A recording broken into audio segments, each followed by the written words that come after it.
গৌরী সীতানাথ প্রেমানন্দে একবারে হরি হরি বলো নিতাই গৌরী সীতানাথ প্রেমানন্দে একবার হরি হরি বলো। ভক্তবৃন্দের চরণে আমার কোটি কোটি দণ্ডবৎ প্রণিপাত। ত্রেতাযুগে নিমি রাজা একটা যজ্ঞ করছে। এই নিমি রাজা হলেন রাজর্ষি জনকের পূর্বপুরুষ। রাজর্ষি জনক কে ছিলেন? সীতার পিতা। তার পূর্বপুরুষের নাম নিমি রাজা।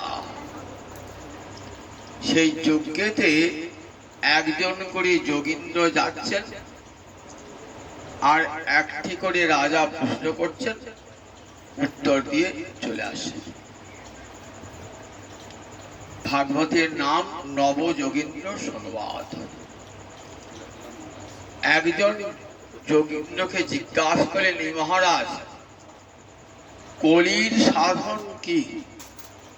সম্মুখে কলি আসে, সেই কলিতে মানুষ কি সাধন করবে, কেমন করে তার পরমার্থ লাভ হবে? যোগীন্দ্র বলছেন, শুনুন মহারাজ, চারটে তো যুগ আছে, সত্য, ত্রেতা, দাপর, কলি। এই কলিযুগটা সর্বশেষ যুগ এবং সর্বনিকৃষ্ট যুগ সবাই বলে থাকে। কিন্তু এই কলিযুগকে ভালোবাসেন কারা, সম্মান দান করেন কারা জানেন? কলিং সভাজয়ন্তী আর্যা গুণজ্ঞা সারভাগিন যত্র সংকীর্তনের সর্বস্বার্থ অভিলভ্যতে। সভাজয়ন্তী মানে সম্মান দান করে, আদর করে। কাকে? কলি। কলিকে আদর করে, সম্মান দান করে কারা? আর্যা, অর্থাৎ যারা শুদ্ধ চরিত্র, পূত চরিত্র ব্যক্তি, যারা বৈদিক ধর্মের অনুগামী, বললেন তারা এই কলিকে আদর করে। আর কারা করে? গুণজ্ঞা, কলির গুণটা যারা জানে, তারা দোষগুলো সব তুচ্ছ করে দিয়ে গুণটাকে বড় করে দেখে। সাধুর স্বভাব হলো এই, একটা মানুষের অসংখ্য দোষ থাকতে পারে, কিন্তু তার একটা গুণ তো নিশ্চয়ই আছে। সাধুরা সেই গুণটারই আদর করে। কলির অনেক দোষ, কিন্তু একটা গুণ আছে, সেই গুণটা সবাই জানে না, তাই বলেন গুণজ্ঞা। গুণান জানাতি চ সহ, যারা গুণটাকে জানে তাকে বলে গুণজ্ঞ, বহুবচনে গুণজ্ঞা। তাহলে কলিকে আদর করেন কারা? যারা শুদ্ধ চরিত্র ব্যক্তি, যারা তার গুণের কথা জানেন। আর সারভাগিন, সার মানে যারা ষাটটুকু, অসারটাকে ফেলে দিয়ে যারা ষাটটুকু গ্রহণ করে, তার হলো সারভাগী। যেমন হাঁস দুধ আর জল মিশিয়ে দেন, দুধটা খেয়ে নেবে, জলটা পড়ে থাকবে। ঠিক সেই রকম সংসারে সারও আছে, অসারও আছে। অসারটাকে ত্যাগ করে যারা সারটাকে গ্রহণ করেন, সারং ভজতে যশ, সারভাগ, বহুবচনে সারভাগী। তাহলে কলিকে আদর করে, সম্মান করে কারা? বলেন জগতে যারা পূত চরিত্র পবিত্র চরিত্র ব্যক্তি যারা যারা কলির গুণটা জানেন আর যারা অসারটিকে ত্যাগ করে সারটিকে গ্রহণ করেন তারা কলিকে খুব আদর করেন। কেন করেন আদর? যত্র সংকীর্তনের সর্বস্বার্থ অভিলভ্যতে। এই কলিযুগের একটা বড় গুণ হলো শ্রীহরির নাম। এই শ্রীহরির নামের দ্বারা কি হয়? সর্বস্বার্থ অভিলভ্যতে। স্বার্থ মানে স্ব অর্থ করে স্বার্থ হয়েছে, স্ব মানে নিজ, অর্থ মানে প্রয়োজন। তাহলে আমাদের প্রয়োজন কি কি? ধর্ম, অর্থ, কাম, মোক্ষ। এই চারটেকে আমরা কি বলে থাকি? পুরুষার্থ। পুরুষার্থ, পুরুষ মানে সমস্ত জীব, জীবের প্রয়োজন মিটে যায় এই চারটেতে, ধর্ম, অর্থ, কাম, মোক্ষ। এই চারটে বস্তুকে বলা হয় পুরুষার্থ। এর উপরে চৈতন্য চৈতামৃতে মহাপ্রভু বলেছেন আর একটা পুরুষার্থ আছে, পঞ্চম পুরুষার্থ প্রেম মহাধন। মুক্তির উপরে হলো প্রেম। তাহলে পুরুষার্থ কটা দাঁড়ালো? পাঁচটা। ধর্ম, অর্থ, কাম, মোক্ষ, কৃষ্ণ প্রেম। বলে এই পাঁচটাই হয় যত্র নাম সংকীর্তনের। কৃষ্ণ নাম সংকীর্তনের দ্বারা ধর্ম, অর্থ, কাম, মোক্ষ, প্রেম এই পাঁচটাই লাভ হয়। অভিলভ্যতে মানে সর্বতোভাবে লাভ হয়, যে একটা দু লাভ হয় তা নয়। অভিলভ্যতে সর্বতোভাবে লাভ হয়, জীবের সিদ্ধি লাভ হয়। যত্র সংকীর্তনের সর্বস্বার্থ অভিলভ্যতে। তাহলে দেখুন কলিকালের একটা বড় মহান গুণ কৃষ্ণ নাম সংকীর্তন। এত তার দোষ, কলির দোষ অনন্ত দোষ। কি কি দোষ? ত্রিকাগ্য ঋষি ব্যাসদেব কলিকালের একটা চিত্র আমাদের সামনে তুলে ধরেছে। পৃথিবীতে খৌনি মন্দ ফলা। খৌনি মানে পৃথিবী, পৃথিবীতে কম ফসল ফলবে। যত মানুষ আছে তাদের খাদ্যবস্তু যোগাতে পারবে না, মন্দ ফসল ফলবে, সত্য দূরে চলে যাবে, মিথ্যার কণ্ঠ উচ্চ হবে, সত্যবাদীর কণ্ঠ ক্ষীণ হয়ে আসবে। 100 জনের মধ্যে যদি 99 জন মিথ্যা কথা বলে আর একজন যদি সত্য কথা বলে, কার কথাটা গ্রহণযোগ্য হবে? ওই 99 জন যেটা বলছে সেইটি গ্রহণযোগ্য হবে। একজন চিৎকার করে বলেও তার কথাটা সত্য হবে না। আর কলিকালে বৈদিক ধর্ম ক্ষীণ হয়ে আসবে। বৈদিক ধর্ম অর্থাৎ বেদ যে ধর্মকে অনুসরণ করতে বলেছেন সেই ধর্ম কলিকালে ক্ষীণ হয়ে আসবে। আর কি হবে বললেন? যারা দুর্জন, দুর্জন প্রভাবতী, যারা অসৎ ব্যক্তি তারা সমাজে প্রভাব বিস্তার করবে। আর সাধু সিদ্ধতি, যারা সজ্জন ব্যক্তি তারা কষ্ট পাবে। এরকম কলির বহু দোষের কথা বলেছেন, অনন্ত দোষের কথা বলেছেন, কিন্তু একটা তার বড় গুণ। একবার যদি হরে কৃষ্ণ কৃষ্ণ কৃষ্ণ হরে হরে, হরে রাম রাম রাম হরে হরে কীর্তনাদ এবং কৃষ্ণস্য মুক্ত সঙ্গ পরম ব্রজেতে। সমস্ত বিষয়ের অভিনিবেশ থেকে মুক্ত হয়ে পরম ধাম গোলকে বৈকুণ্ঠে গমন করে। এই একটা নামের এত বড় গুণ।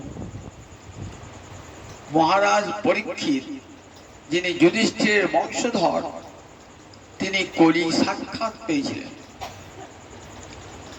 যুধিষ্ঠির যেদিন চলে যান পৃথিবী হতে, সেদিন থেকেই কলি আসবাস করছে, কিন্তু আসতে পারেন নাই। কলির প্রথম রাজাকে মহারাজ যুধিষ্ঠির, কৃষ্ণ চলে গিয়েছেন, কলির তো সুযোগ এবার নামবে, কিন্তু মহারাজ যুধিষ্ঠির এমন ধর্মপরায়ণ যে কলি আসতে পারে না।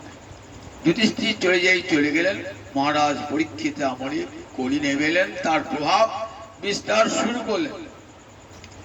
কলিকে দেখা পেলেন সরস্বতী নদীর তীরে। তাহলে তাকে হত্যা করলেন না কেন? তাহলে তার কলির এই দোষগুলো আমাদেরকে ভোগ করতে হতো না? নানুদেষ্টি কলির সম্রাট সারঙ্গ ইব সারভূম।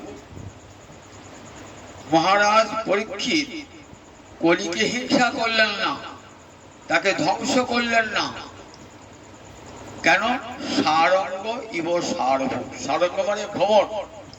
ভ্রমর যেমন ফুলেতে বসে মধু খায়, ফুলটাকে নষ্ট করে না, তাই কলির এই পুষ্পটাকে নষ্ট করলেন না।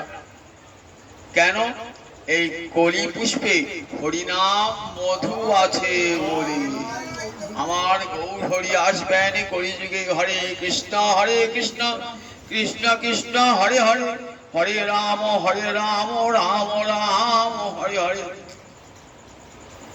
এই নাম সংকীর্তন হতে কলির সমস্ত অন্ধকার দূরীভূত হবে।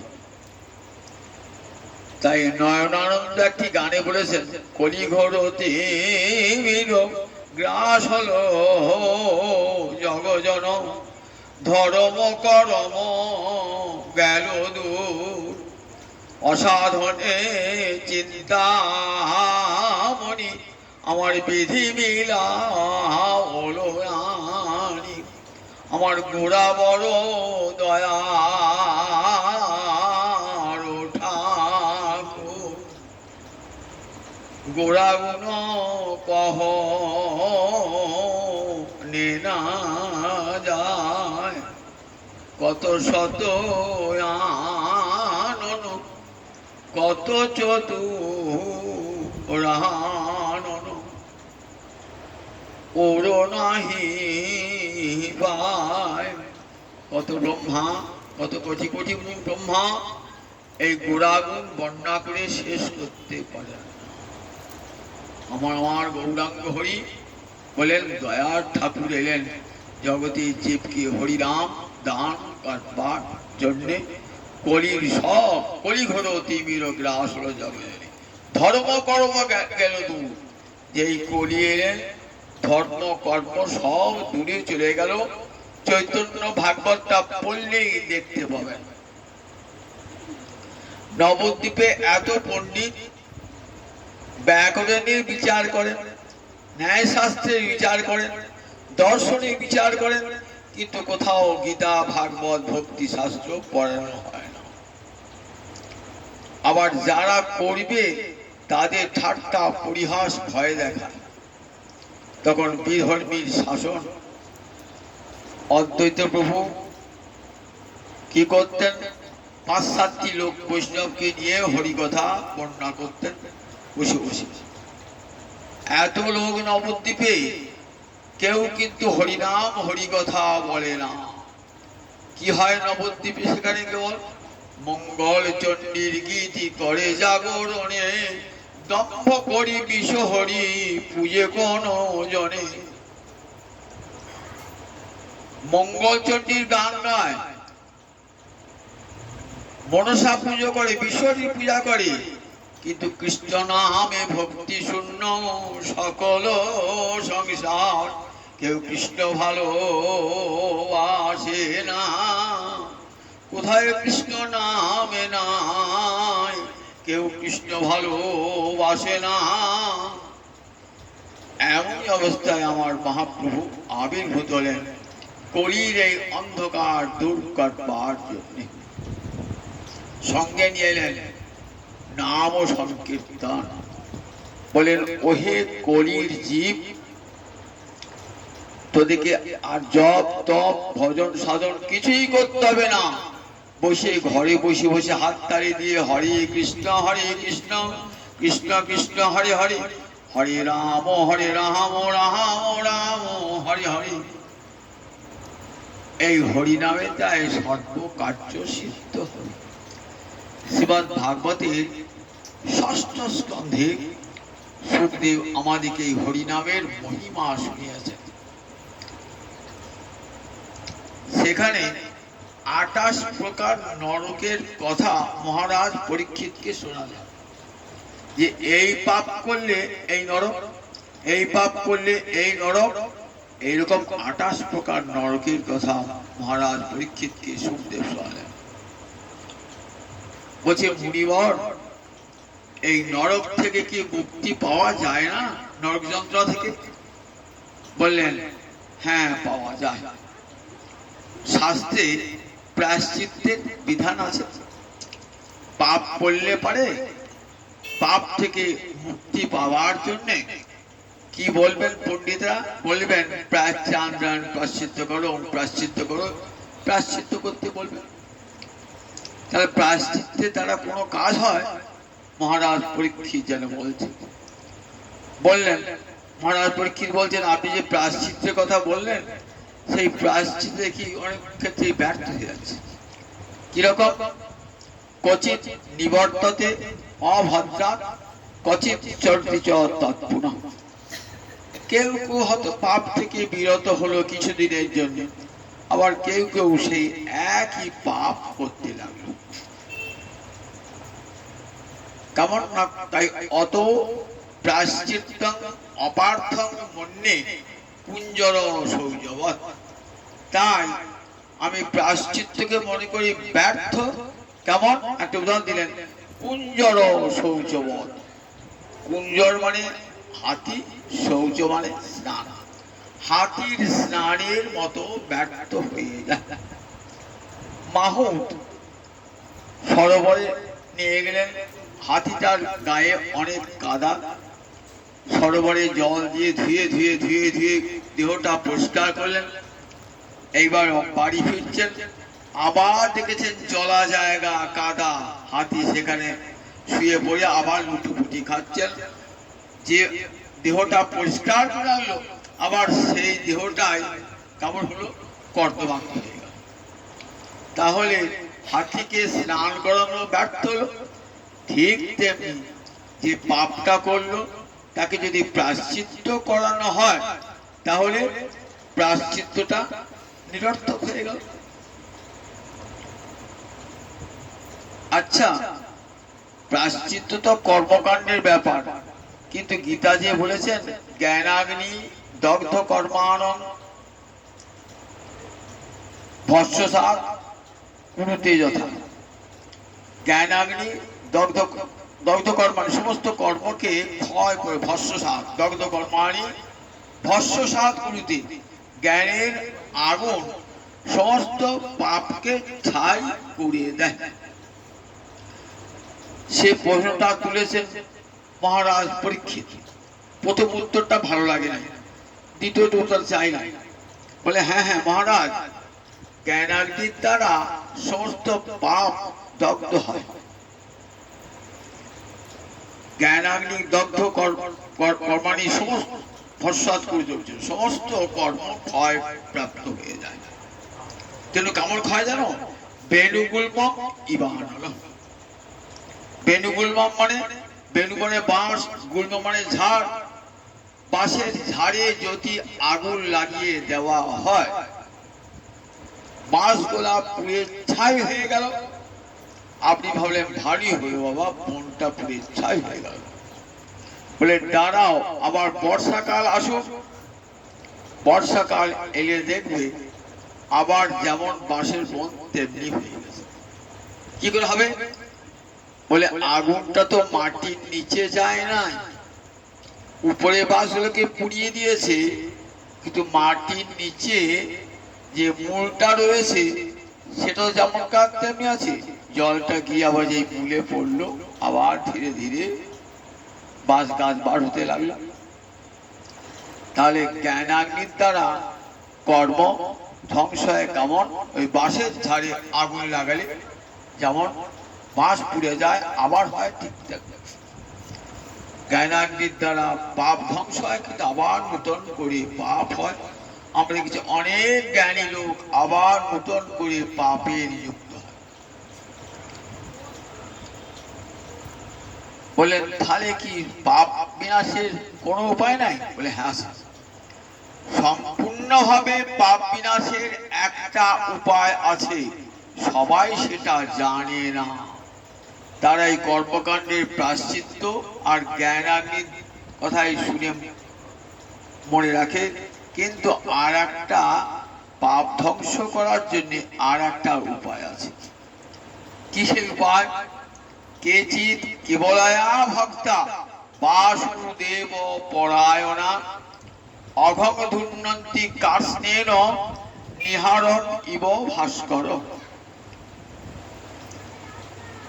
বললে জানো, কেচিৎ খুব কম লোক পৃথিবীতে আছে যারা কৃষ্ণ ভক্তিতে বিশ্বাস, খুব কম লোক পৃথিবীতে। কেচিৎ বলে কেবল ভক্তা, তারা ভগবানকে নির্মল ভক্তির দ্বারা কি করেন? অঘং ধুন্নন্তি কার্ষ্ণেন, তারা বাসুদেব পরায়ণ, কৃষ্ণ পরায়ণ, তারা কৃষ্ণ ভক্তির দ্বারা পাপ নাশের চেষ্টা করে। কেমন পাপ? অঘং ধুন্নন্তি কার্ষ্ণেন, মানে সামগ্রিক রূপে পাপের বীজ অবিদ্যা, তাকে পর্যন্ত কৃষ্ণ ভক্তি ধ্বংস করে দেয়। ওই বাঁশের যেমন বীজটাকে পোড়াতে পারে, আমার হলো না। বললেন ভক্তির আগুন এমনই, ওই যে বাঁশের বীজটা, পাপের বীজটা যে অবিদ্যা, সেটা অবিদ্যাকেও ভেঙে দেয়, ধ্বংস করিয়ে দেয়। আপনি একটা কলাই মাটিতে পুঁতে দিলেন তো দেখবেন কলাইটা গাছ হয়ে গেল, কিন্তু যদি কলাইটা ভেজে কাঠখোলায় ভেজে মাটিতে পুঁতে দেন দেখবে আর গাছ হবে না। কেন হবে না? তার উৎপাদিকার শক্তিটাই নষ্ট করেছে অগ্নি। যদি ভক্তি আগুন কি করে? আর পাপ উৎপন্ন করতে পারে না, পাপ উৎপন্ন করতে পারে না। পাপের বীজ যে অবিদ্যা, তাকে সম্পূর্ণ রূপে ধ্বংস করে দেয়। কেমন একটু জানলেন? নিহারণ ইব ভাস্কর। ভাস্কর মানে সূর্য, নিহার মানে তুষার কণা বা শিশির কণা। হেমন্তকালে আপনি বাদ দিয়ে বেড়াতে গেলেন তো দেখলেন কত শিশির পড়েছে ওই ঘাসের ডগায়, সকালে সব জল জল জল জল করছে। দুপুরে গেলেন একটা নাই, কেন? সূর্যের কিরণ সব শুষে নিয়েছে। বলেন ভক্তি সূর্য কি করে? ওই সমস্ত পাপ রাশি শুষে নেয়। কৃষ্ণ ভক্তির এমন ক্ষমতা, সব পাপ শুষে নেয়। নিহারণ ইব ভাস্কর। তাই কৃষ্ণ ভক্তির এত গুণ। আপনি যতই প্রায়শ্চিত্ত করুন, প্রায়শ্চিত্তা নিচ্ছেন না নারায়ণ পরাঙ্গম। যে কৃষ্ণ ভালোবাসে না, সে কোটি কোটি প্রায়শ্চিত্ত যদি করে, প্রায়শ্চিত্তানি বহু বচন দেওয়া আছে, কোটি কোটি প্রায়শ্চিত্ত করুক, তীর্থে তীর্থিকে প্রায়শ্চিত্ত করুক, ন পুরন্তি, এত প্রায়শ্চিত্ত সব পবিত্র হয় না। কেমন? সুরা কুম্ভম ইবা পগা। সুরা মানে মদ, কুম্ভ মানে কলসি, মদের কলসি কে যেমন কেউ পবিত্র করতে পারে না। গঙ্গা জলে ভাসিয়ে দিলেও মদের কলসি পবিত্র হবে। তাহলে গঙ্গা জলে ক্ষমতা নাই? বলে ক্ষমতা আছে, কিন্তু গঙ্গা জলে মদের হাঁড়িকে পবিত্র করবেন না। তাই সুরা কুম্ভম ইবা পগা, অপগা মানে নদী, নদীতে যদি ফেলে দেওয়া হয় ওই সুরা কুম্ভ, তাহলে সেটা পবিত্র হবে না। একটা উদাহরণ দিলেন, শোনো মহারাজ, আমাকে অগস্ত্য মুনি মন্দর পর্বতের গুহায় একটা কাহিনী বলেছিলেন, সেটাই তোমার কাছে শোনাবো। অগস্ত্য ঋষি শুনিয়েছিলেন মন্দর পর্বতের গুহায় সুখদেবকে যারা পণ্ডিত জ্ঞানী তাদের বলার ভঙ্গি কেমন? আমি বলছি তা বলেন না, আমি শুনেছি পণ্ডিত ব্যক্তির কাছে, জ্ঞানী ব্যক্তির কাছে, সেইটাই আপনাকে বলছি। সুখদেব তাই বলছেন, জানো অনেক দিন আগে মন্দর পর্বতের গুহায় আমার সঙ্গে অগস্ত্য ঋষির দেখা। তখন অগস্ত্য ঋষি আমাকে কাছে বসিয়ে বললেন, জানো কৃষ্ণ নামের কি অপার মহিমা, হরি নামের কি অপার মহিমা জানো? শোনো আমার কাছে কৃষ্ণ নামের অপার মহিমা। কান্যকুব্জ বলে একটা দেশ আছে কনৌজ, সেই কান্যকুব্জ দেশে এক ব্রাহ্মণ, নিষ্ঠাবান ব্রাহ্মণ বাস করতেন। তার নাম ছিল অজামিল। এত তার গুণ ছিল না, পিতা মাতাকে ভালোবাসতেন, তাদের প্রতি সেবা যত্ন করতেন, বেদজ্ঞ ব্যক্তি ছিলেন, ভগবানকে লাগিয়ে সেবা লাগিয়ে সেই সেবা পিতা মাতাকে দিতেন, তুলসী সেবা করতেন, সব গুণ তার ছিল। কিন্তু হরি ভক্তি ছিল না। এত জ্ঞান ছিল কিন্তু হরি ভক্তি ছিল না। এত জ্ঞান, বৈদিক শাস্ত্রে সুপণ্ডিত, তথাপি কৃষ্ণ ভক্তি বিহীন। কি হলো জানেন? একদিন পিতা বললে আমি যজ্ঞ করব, তার যজ্ঞের কাঠ নিয়ে এসো আর যজ্ঞের জন্য ফুল নিয়ে এসো। চলে গেলেন অজামিল, পিতার আদেশ শিরোধার্য করে বনে ফুল তুলতে গেলেন আর যজ্ঞের কাঠ আনতে গেলেন। বনের মধ্যে দেখলেন একটা শূদ্রাণী, শূদ্রপত্নী, সে মদ্যপায়িনী, মদ খেয়ে নাচছে, কত প্রকার অঙ্গভঙ্গি করছে, গান করছে। ঘরে এমন সুন্দরী সৎবংশ যা তা পত্নী রয়েছে। কি দুর্ভাগ্য দেখুন, ওই শূদ্রাণীকে দেখে মনটা তার প্রতি আকৃষ্ট হয়ে গেল, আর ঘরে ফিরলেন না। সেই শূদ্রাণীকে বিবাহ করে ওই বনেতেই ঘর বাঁধলেন। পিতা মাতাকে আর দেখতেন না, নিজের স্ত্রীকেও পুত্রকেও দেখতেন না, এত দুরাচারী হয়ে গেলেন। পিতার সব সম্পত্তি যা পেয়েছিলেন বিক্রয় করে দিলেন। শূদ্রাণীর মনকে তুষ্ট করবার জন্য নানান উপায় অবলম্বন করলেন, যাতে শূদ্রাণীর মন পাওয়া যায়। কালক্রমে শূদ্রাণীর গর্ভে 10টি পুত্র জন্মালো। গ্রামবাসীরা বললে যে তোমার এই গ্রামে থাকা যাবে না, তোমার মতন দুষ্ট লোক যদি এই গ্রামে থাকে তাহলে গ্রামের অন্যান্য মানুষেরা তোমার মতন দুষ্ট হবে, অসৎ সঙ্গে সর্বনাশ, কাজে তুমি গ্রাম থেকে চলে যাও। গ্রামের লোক দল বেঁধে অজামিলকে গ্রাম থেকে তাড়িয়ে দিল।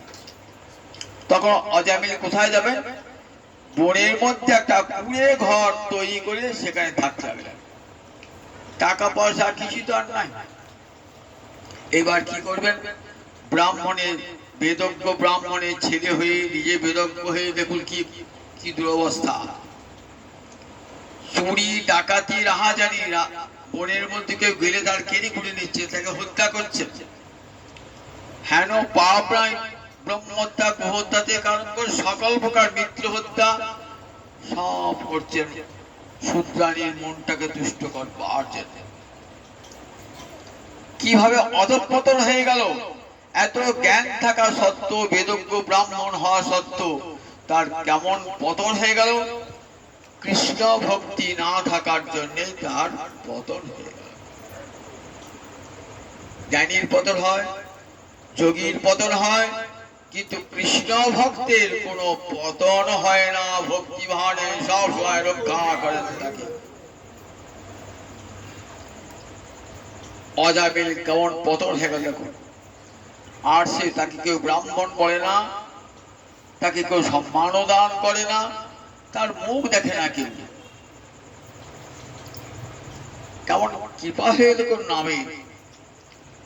একদিন লোমশ মুনি যাচ্ছেন, যেতে যেতে পথে নারদের সঙ্গে দেখা। সারা গাত্রে লোম, লোমশমণি তো সারা গায়ে লোম, একটি একটি করে লোম খসে পড়বে আর পরমায়ু ক্ষয় হবে। যতগুলো লোম আছে না, সহস্র কোটি বৎসর লাগবে ওই লোম খসতে। তাই নামই হয়েছে লোমশমণি। নারদকে বলছে, দেবর্ষি বাদ, তুমি তো ভবরোগ বৈদ্য, সংসার রোগের চিকিৎসা করো। আমার দেহের একটা রোগ হয়েছে, চিকিৎসা করতে পারবে? বলি, কি রোগ হয়েছে? আমার গা চুলকানি রোগ হয়েছে, রোগটা সারিয়ে দেবে? তা বললে, হ্যাঁ সারিয়ে দিতে পারি, একটাই ওষুধ আছে। কি ওষুধ? জাতিতে ব্রাহ্মণ কিন্তু কর্মে চণ্ডাল। এমন ব্রাহ্মণের অন্ন যদি খেতে পারো তবে এক মুহূর্তে তোমার রোগ সেরে যাবে। এই বলি নারদ বিনাজন্তি হরিরাম করতে চলে গেলেন। লোমশমণি খুঁজে বেড়াচ্ছেন, জাতিতে ব্রাহ্মণ হচ্ছে কর্মে চণ্ডাল, কাকে পাওয়া যায়, কাকে পাওয়া যায়, কাকে পাওয়া যায়, কোথাও খুঁজে পাচ্ছেন না। খুঁজতে খুঁজতে কর্ণমুজি এসেছেন, এসে বলেন, হ্যাঁ আমাদের গ্রামে এক ব্রাহ্মণ ছিল, জাতিতে ব্রাহ্মণ বটে কিন্তু কর্মে সে এখন চণ্ডাল। কোথায় আছে বলো না? ওই দেখুন না, বনে বোধহয় পুড়ে বেঁধে আছে, আমরা তার মুখ দেখি না। বুঝাবি ওই লোকই চাই বলে লোমশমণি ঢুকেছেন সেই বনেতে। বনে গিয়ে দেখছেন এক রমণী 9টি সন্তান বড় হয়েছে আর একটি ছোট হয়ে আছে, সবেমাত্র জন্মগ্রহণ করেছে। বলছে, মা এটা কি অজামিলের কুটি? বলে, হ্যাঁ বাবা। আমাকে 2টি অন্ন দেবে? বললে, কত পাপ করেছি, সেই পাপের ফল আজ ভোগ করছি। ক্ষুধা তৃষ্ণায় কাটো, 2টি পেটের ভাত জোটে না, ডাকাতি করে আসবে, চুরি করে আনবে, তবে 2টি রান্না হবে, তবে 2টি খাবো। আর আপনাকে, আমরা তো সাধু মানুষ, আপনাকে ওই এই অন্ন খাওয়াতে পারবো না। আমরা যদি অন্ন ফেলে দিই, এই বনের শিয়াল কুকুর পর্যন্ত স্পর্শ করে না, আমরা এত অপবিত্র। তাও না মা, দিলে পরে আমার রোগটা সেরে যাবে। কিছুতেই দেবেন না, কিছুতেই দেবেন না, সাধু মানুষের কাছে আর পাপটা করবো না। দাও মা, আমার রোগটা সেরে যাবে, দেবে না? তখন ভাবলেন, পাপ তো হয়েছি, নরকে তো যাবই, ঠিক আছে বাবা, এই 4টি অন্ন নেন। অন্নটা খাওয়ার পর সব রোগ সেরে গেল। ঘুরে এসে বলছিল, মা আমার এত বড় উপকার করলে আমার রোগটা সেরে গেল।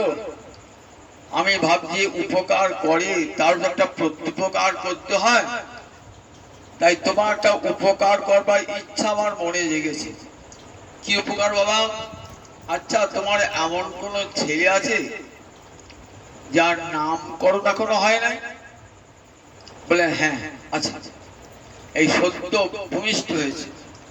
বেশ মা, আমি ওর নাম রেখে গেলাম নারায়ণ, তুমি নারায়ণ বললে। বেশ, দেখুন কেমন কৃপালাগ্ন হয়ে গেল, তুমি নারায়ণ। এইবার অজামিলও বলে, অজামিল স্ত্রীও বলে, উঠতে বসতে নারায়ণ নারায়ণ। ছোট ছেলে তো, তার প্রতি টানটাও বেশি, নারায়ণ নারায়ণ নারায়ণ বলে। বেড়াতে যাচ্ছে, নারায়ণ নারায়ণ হাত ধরে, আয় নারায়ণ ঘুরে আসি। খেতে বসবেন, আয় নারায়ণ খাই। স্নান করতে যাবেন, আয় নারায়ণ স্নান করি। কতবার নারায়ণ বলছে বলুন দেখি? এমনি করতে করতে অনেকটাই বয়স হয়ে গেছে, মৃত্যুকাল উপস্থিত। পাপী ব্যক্তির মৃত্যু হবে তো। কার এসেছে? যমরাজা 3টে দূত পাঠিয়েছে। 3টে দূত পাঠালেন কেন? 2টো নয়, 4টে নয়, 3টে কেন পাঠালেন? 3 রকমের পাপ হয়েছে। দেহ দিয়ে, কায়িক, বচন দিয়ে পাপ হয়েছে, লোকে অকথা বলেছে, আর মানসিক মনে মনে পাপ চিন্তা করেছে। 3 প্রকার পাপ হয়েছে, তাই 3টে দূত এসে হাজির। এসে অজামিলের আত্মাকে নিয়ে যাবে শুদ্ধ করবার জন্য। এমনি সময় ভাবছে, আমি তো মরবই, মরবার আগে একবার ছেলেকে ডেকে যায়। কোন ছেলেকে ডাকবো? ছোট ছেলেটি বেশি প্রিয় তো, নারায়ণ আয় ডেকেছে। দেখো নারায়ণ আয় যোগ করলে কি হয়?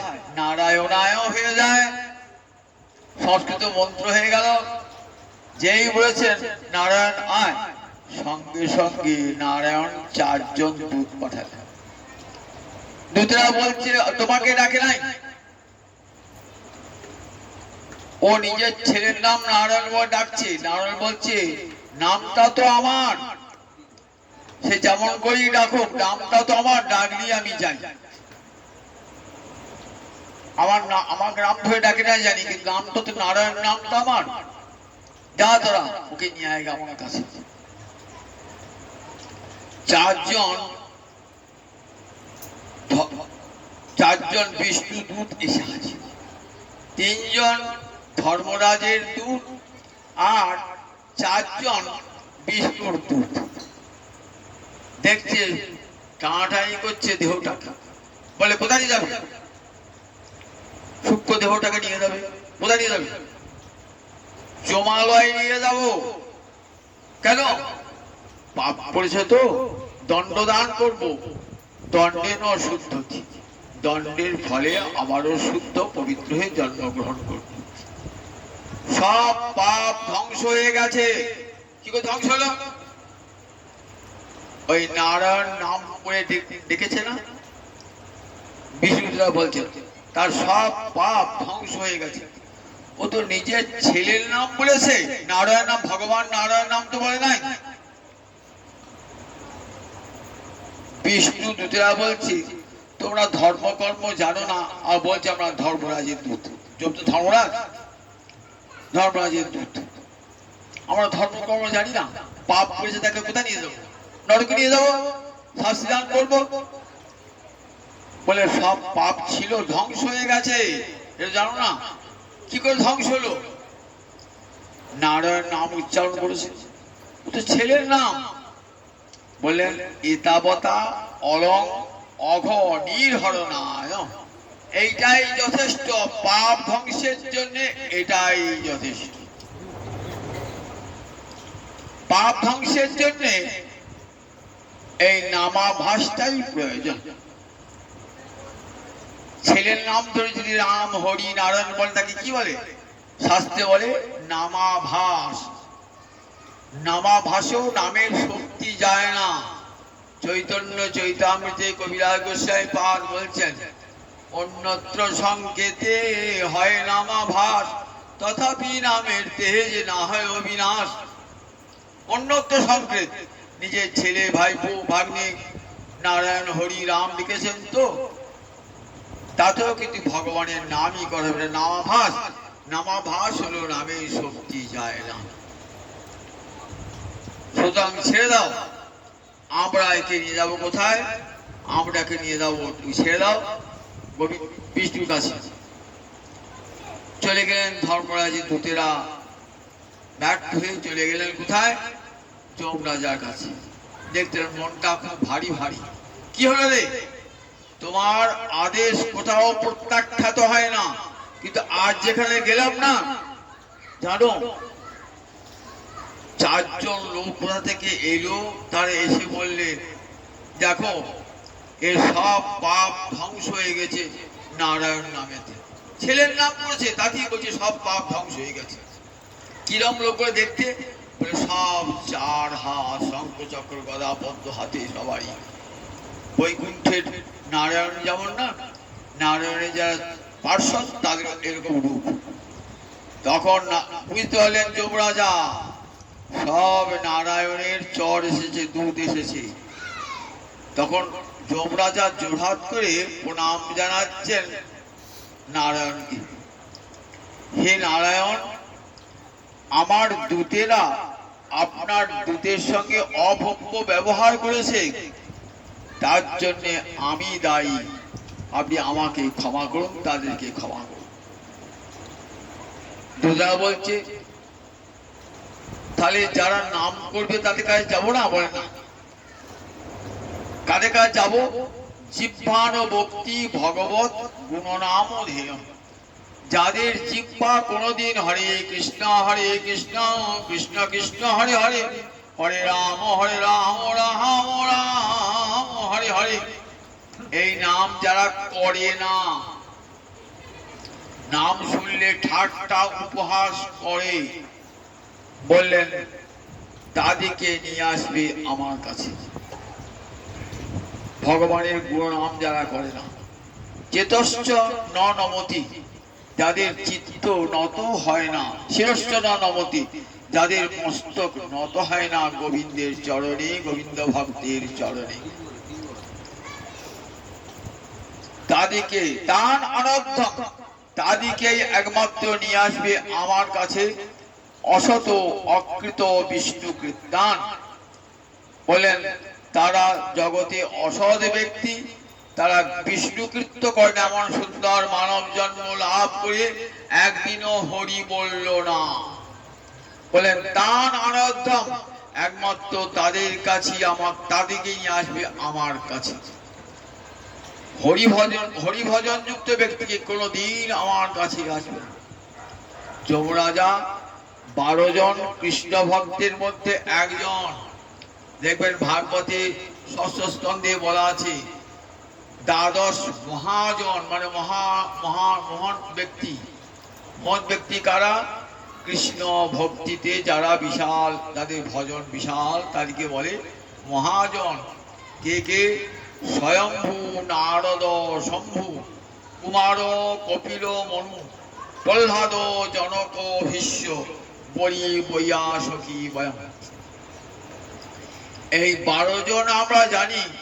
পৃথিবীতে ভাগবত ধর্ম, ভক্তি ধর্ম কি কে জানেন? স্বয়ম্ভু ব্রহ্মা জানেন, শম্ভু শিব জানেন, নারদ জানেন, কপিল মুনি জানেন, সনত কুমার ব্রহ্মার 4 পুত্র সনক, সনাতন, সনন্দন, সনত কুমার এরা জানেন।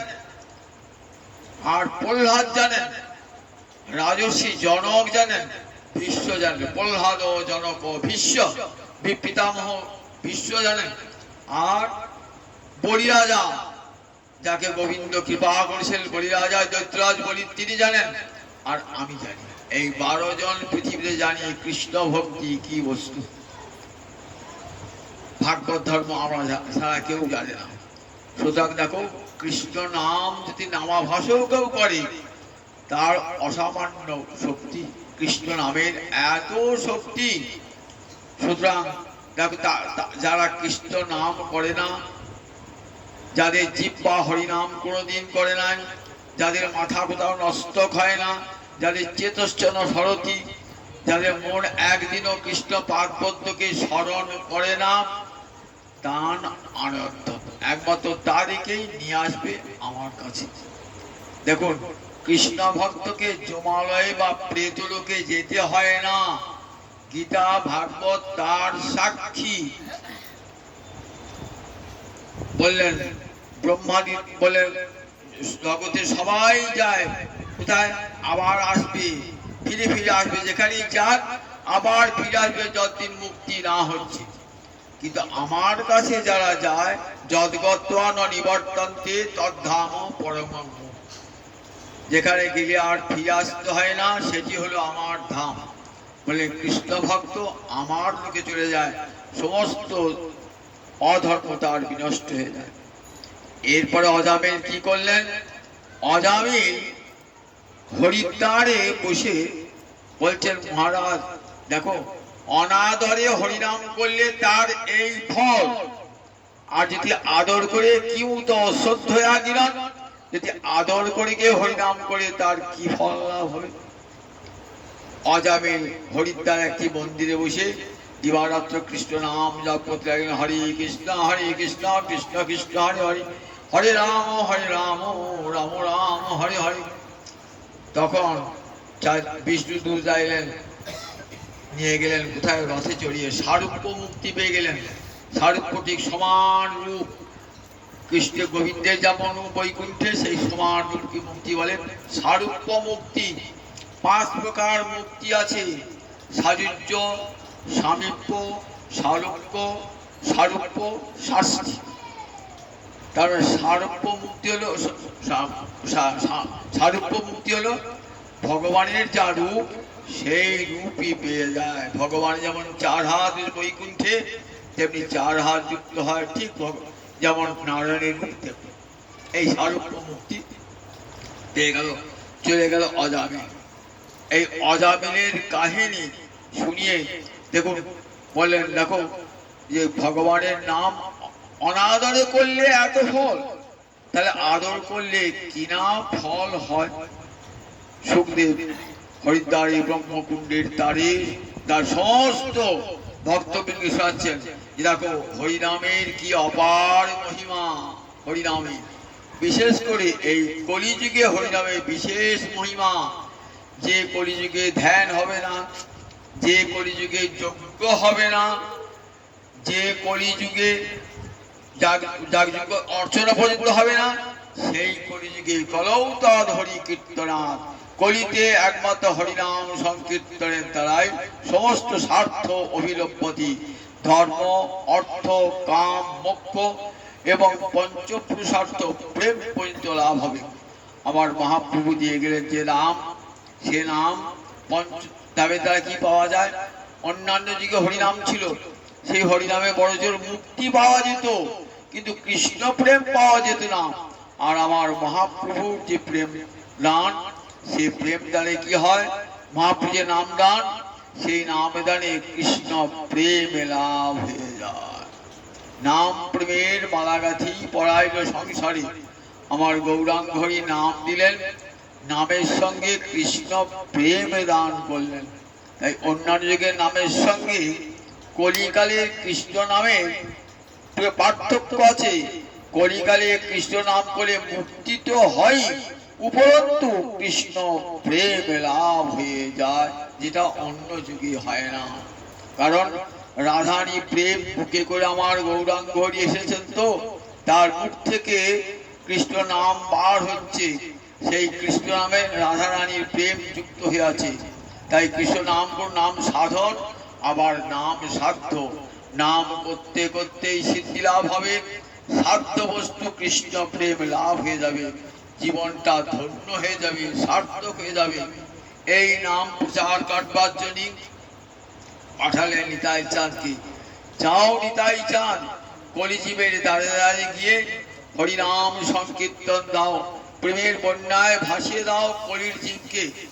নিতাই গুণমণি আমার, নিতাই গুণমণি, আনিয়া প্রেমের বন্যা ভাসালো রমণী। প্রেমের বন্যা লইয়া নিতাই আইলা গৌর দেশে। ডুবিল কত গণ দিনহীন ভাসে, পতিত পামর প্রভু কহু নাহি বাঁচে। ব্রহ্মার দুর্লভ প্রেম সবাকারে আছে।